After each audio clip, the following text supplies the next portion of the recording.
Welcome back, Mechanic Man DIY, do it yourself. I dropped a little hint in that last video, an issue we had with our motor. I'm going to talk real quick and then I'm going to get right to tearing this thing apart. The motor was supposed to be sold. I pulled the motor out, set it on the ground, and realized we had an issue. Crankshaft end play. Supposed to be 8 thousandths, I think. 0.008 is the maximum you're supposed to have in there. Don't quote me on that. Look it up because it may be different for your engine. We had like 1/8 of an inch. Yeah, like back and forth. Guy was supposed to come pick it up. I called him. Said, hey, we got a problem. Don't come buy this motor from me.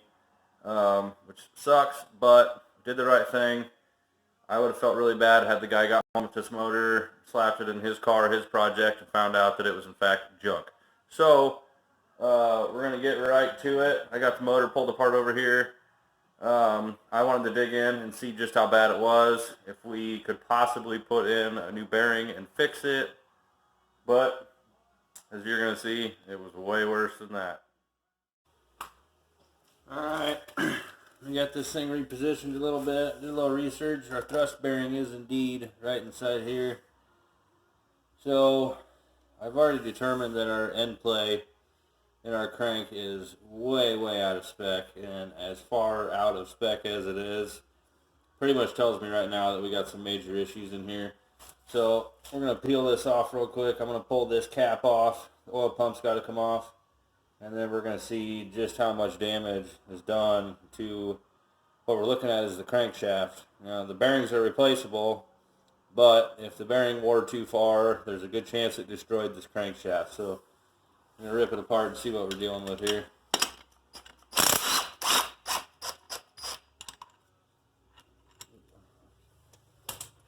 Got the whole oil pump stud came out. The nut stayed on because the guy used a nylon bolt on there. That stud's supposed to stay in there. It doesn't have to, but it did. There's that one. Oh, we're not going to be able to get on that one very good. That oil pump's still on there, so slide the oil pump off, set it in the pan right here. There's our shaft coming off the distributor that runs our oil pump. Now we can get to this bottom nut. Okay, we got her off. Here's our end main cap right there. It looks like it's in good shape. I pulled them 2 studs out. Tapped it with a rubber mallet and it popped right off. Here's our bearing. As you can see, we got this copper surface on here. This is the thrust bearing. But this is the wear edge, if you will, that the crank is supposed to ride on. If you look at this side, you can see it's completely toast. Inside here, it's all black. Oil sludge build up from excessive heat, burning oil. This bearing is completely smoked. Now, we don't really care about the bearing. You can always replace bearings. But what happens with these is you got this inner edge right here, and then you got this flat, I don't know what you call it, this little flat piece right here. Those are the 2 edges that bearing rides on. This one right here is completely smoked. I mean, absolutely. There's a massive lip in it. That bearing just chewed its way right into this crank. So what that means, this crankshaft is junk. We can't use it. It's a stock crank, 350 small block crank, and as far as I know, it's not worth even trying to fix. So at this point, I'm already thinking about upgrades, scat crank, something like that, put in here. Actually build this motor up. You know, this sucks, but we can use it as an opportunity to improve what we have. I did look at everything else. I showed you those wear marks earlier in the video. It looks like our crank was slightly rubbing these main caps, but very little. It looks like there's no damage that's going to affect the way that this block is going to perform. There's no discoloration from heat, nothing like that. So again, I think we caught this in time, at least for the sake of the block, but the crank is garbage. You know, make a cool mailbox post out of it or something, which sounds cool, but I'll never do. So, that leaves the question, why did this happen? I don't know.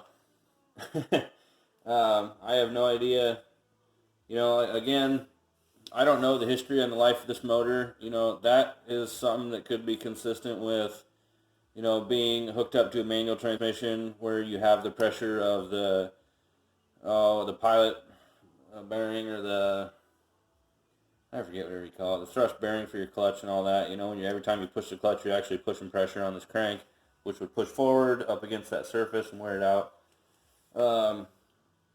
You know, when I took this apart, you know, I was kind of worried, like maybe we had a transmission issue in our car.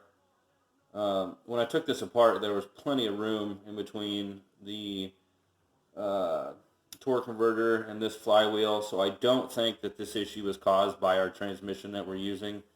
I could be wrong. Obviously, when I put the new 5.3 in, we're going to look really, really closely at that to make sure that we're not going to end up with the same result as this motor did. Again, I don't know the whole history of this engine, where it came from, but this is going to be a good, fun opportunity, because now the reason I was replacing this motor was I didn't want to mess with any of this, but now I have to. I mean, otherwise it's a paperweight, and obviously we got to do something with it, so we might as well build this motor too.